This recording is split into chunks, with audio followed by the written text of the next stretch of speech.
த Lord, ஹல்லேலூயா. Zion வேதாகம ஆய்விற்கு அன்போடு கூட இயேசு கிறிஸ்துவின் நாமத்தில் உங்களை வரவேற்கிறேன். இந்த தினத்திலும் லேவியராகம புஸ்தகம் அதிகாரங்கள் 25 முதல் 27வது அதிகாரங்களில் உள்ள வசனங்களை தியானிக்க சர்வ தேவன் தாமே நமக்கு கிருபை பாராட்டுவாராக. இந்த தினத்திலும் லேவியராகமம் முழுவதுமாய் நாம் படிக்கப் போகிறோம். இந்த 25வது அதிகாரத்தில் 7ஆம் வருஷம் ஓய்வு வருஷமாய் கொடுக்கப்படுகிறதை குறித்து பார்க்கிறோம். 7வது நாளை ஆண்டவர் ஓய்வு நாளாக கட்டளையிட்டார். 6 நாள் வேலை செய்து 7வது நாள் தேவ சமூகத்திலே இளைப்பாறும் ஒரு நாளாக கொடுக்கப்பட்டது. அதே போல் 6 வருடங்கள் உன் வயலில் விதைத்து உன் திராட்சை தோட்டத்தை கிளிக்கழித்து அதன் பலனை சேர்ப்பாயாக. 7ஆம் வருஷமோ கர்த்தருக்கென்று ஓய்ந்திருக்கும் ஓய்வு தேசத்திற்கு இருக்க வேண்டும் என்பதை ஆண்டவர் சொல்லுகிறதை குறித்து பார்க்கிறோம்.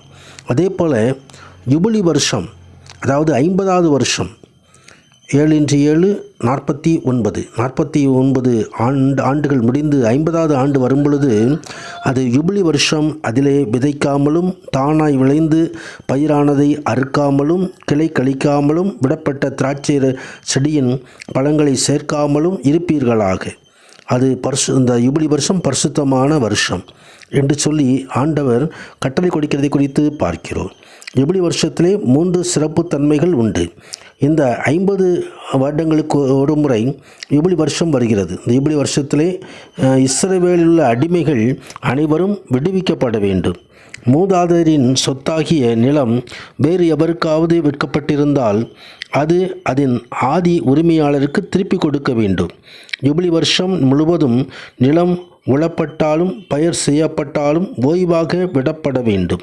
இந்த சிறப்பு வருஷத்தை ஆண்டவர் அமைத்து தந்தது நோக்கம் நீதியை நிலைநாட்டுவதற்கும் ஐஸ்வர்யவான்கள் ஏழைகளிடமிருந்து அபகரித்து சொத்துக்களை குவிக்க இடம் கொடுக்கக்கூடாது என்பதற்கும் ஆகும். கர்த்ததாமே அவர் நீதியை செய்கிற தேவன். கர்த்தருடைய நாமத்திற்கு மகிமை உண்டாகுது. அதே போல் தேசம் ஆண்டவருக்கு சொந்தமானது. இங்கே 23வது வசனத்தில் பார்க்கிறோம், தேசம் என்னுடையதாக இருக்கிறபடியால் நீங்கள் நிலங்களை அறுதியாய் விற்க வேண்டாம், நீங்கள் பரதேசிக்கும் என்னிடத்திலே புறக்குடிகளுமாய் இருக்கிறீர்கள் என்று ஆண்டவர் சொல்கிறதை குறித்து பார்க்கிறோம். கர்த்தருடைய நாமத்திற்கு மகிமை உண்டாவதாக. தேவனே நமது உடைமைகளுக்கு அவர் சொந்தக்காரர். கர்த்தருடைய நாமத்திற்கு மகிமை உண்டாவதாக. தொடர்ந்து 26வது அதிகாரத்திலே கீழ்ப்படிதலுக்குண்டான பலன்களை குறித்து நாம் பார்க்கிறோம். அதே போல் கீழ்ப்படியாமைக்குள்ள தண்டனைகளை கொடுக்கப்பட்டிருக்கிறதை குறித்து பார்க்கிறோம். ஆண்டவர் சத்தத்திற்கு நாம் கீழ்ப்படிய வேண்டும். அதைத்தான் ஆதி முதல் ஆண்டவர் எதிர்பார்க்கிறார். இதன் தோட்டத்தில் அதை எதிர்பார்த்தார். சவுல் ராஜாவிடத்திலே கீழ்ப்படியாமையை கண்டார். கீழ்ப்படிதலே மேன்மைக்கு அது முன்னானது. கர்த்தருடைய நாமத்துக்கு மகிமை உண்டாவதாக. கீழ்ப்படிதல் அவசியம். கீழ்ப்படியாமல் போனால் தண்டனைகள். 28வது உபாகமம் 28வது அதிகாரத்திலே முதல் 14 வசனத்திலே கீழ்ப்படிதல் ஆசீர்வாதங்கள், 15ஆம் வசனம் முதல் கடைசி வரைக்கும் கீழ்ப்படியாமைக்குள்ள சாபங்கள். கர்த்தருடைய நாமத்துக்கு மகிமை உண்டாகும். அதே போல் தேவனுடைய வார்த்தைக்கு நான் கீழ்ப்படிவோம். வைத்திருக்கிறதான சாபங்களுக்கு நீங்களாக்கி ஆசீர்வாதத்தை பெற்றுக்கொள்வோம். கர்த்தருடைய நாமத்துக்கு மகிமை உண்டாவதாக.